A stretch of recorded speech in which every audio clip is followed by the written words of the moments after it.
এই মুহূর্তে একটা পার্সেল অর্ডার পেলাম। এখন আছি টালিগঞ্জ স্টেশনের ঠিক পাশের একটা রাস্তায়। পার্সেলটা যাবে হচ্ছে বরিশা বরিশা, মানে ওই ঠাকুর পুকুরের দিকে। দেখা যাক, কাস্টমারের লোকেশানে তো মোটামুটি আছি। 1 মিনিট 100 মিটার দেখাচ্ছে। র্যাপিডোর পার্সেল অর্ডারে এই এক প্রবলেম, এত সময় লাগে না। পার্টিকুলারলি র্যাপিডোর পার্সেল অর্ডারগুলোতেই একটু প্রবলেম হয়, কি জানি কেন।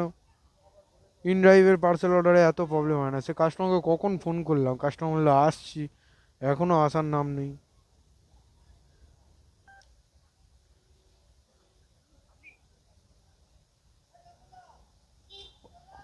আমার আছে তো। ও দা, তো পার্সেল অর্ডার, পার্সেল অর্ডার এ তো আমারও আছে। দাঁড়াও দাঁড়াও, প্রবলেম হচ্ছে তাহলে কিছু। আমার বাইক আছে, নিশ্চয়ই সরিয়ে নিচ্ছি। হাই রে, এ কি ভাই, 2 মিনিট দাদা, সরিয়ে নিচ্ছি। দুদিকে পার্সেল অর্ডার কিভাবে সম্ভব? কি নাম আছে, কি নাম আছে? প্রীতম রয়। আমি তো ফোন করলাম, আপনি পিক আপ করলেন না। আমার নাম তো সৌম্যজিৎ, দেখুন ভালো হবে। Sorry sorry sorry. বরিশা যাবে তো? হ্যাঁ আমার আছে। আপনি ভালোভাবে নামটা দেখুন আগে, কারণ আমি আপনাকে কল করলাম, আপনি এখানে দাঁড়িয়ে পিক আপ করলেন, আমার কাছেই বাজলো। হ্যাঁ হ্যাঁ হ্যাঁ।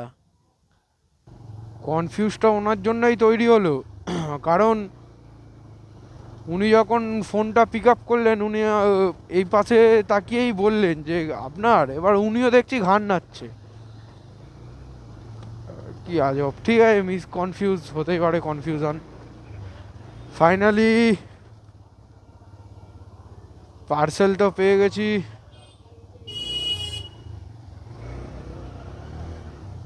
এখন দেখার আছে কতক্ষণ সময় লাগে। এখান থেকে 6.7 কিলোমিটার দেখাচ্ছে রাস্তা, সময় লাগবে দেখাচ্ছে 20 মিনিট। এসে গেছি কাস্টমারের ড্রপ লোকেশনে, সময় লাগলো প্রায় 20 মিনিটের মতো। পার্সেল আছে একটা, আমি খালি ওনাকে ফোন করে বলে দিচ্ছি আমি দিয়ে দিয়েছি, দৃষ্টি আই কেয়ার সেন্টার।